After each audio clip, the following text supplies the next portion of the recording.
Hi hello welcome to my channel. ఇవాళ నేను ఆలు అండ్ అనపగింజల కర్రీ అయితే చేస్తున్నాను అనమాట. ఇప్పుడు ముందుగా ఒక మిక్సీ జార్లోకి మనము కొబ్బరి, coriander, onion and ginger garlic వేసి బాగా గ్రైండ్ చేసి సైడ్ పెట్టేసుకోవాలి. ఇప్పుడు ఒక కడాయిలోకి ఆయిల్ వేసుకొని అందులోకి ఆవాలు, జీలకర్ర, ఆనియన్స్, ఎండుమిర్చి వేసి బాగా ఫ్రై చేయాలన్నమాట. ఇలా బాగా ఫ్రై చేశాక అందులోకి ఒక టమాటో అయితే వేసుకోవాలన్నమాట. ఇప్పుడు బాగా ఫ్రై చేసాక మనము ఆలు అయితే వేసేయాలన్నమాట. ఆలు వేసి బాగా ఇలా ఫ్రై చేశాక అందులోకి తగినంత పసుపు, ఉప్పు వేసి బాగా ఫ్రై అయితే చేయాలన్నమాట.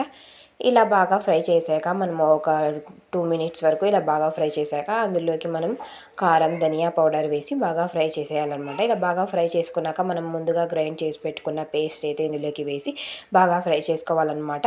ఇప్పుడు ఒక 5 మినిట్స్ వరకు ఇలా బాగా ఫ్రై చేసుకున్నాక మనం ముందుగా నానబెట్టుకున్న అనపగింజలు అయితే ఇందులోకి వేసి ఇలా బాగా ఫ్రై చేసుకున్నాక అందులోకి తగినంత వాటర్ పోసి ఒక 10 మినిట్స్ వరకు బాగా కుక్ చేయాలన్నమాట. అప్పుడు మన టేస్టీ ఆలు అండ్ అనపగింజల కర్రీ అయితే రెడీ అయిపోతుంది. తప్పకుండా మీరు కూడా ఇలా ట్రై చేసి చూడండి. ఓకే.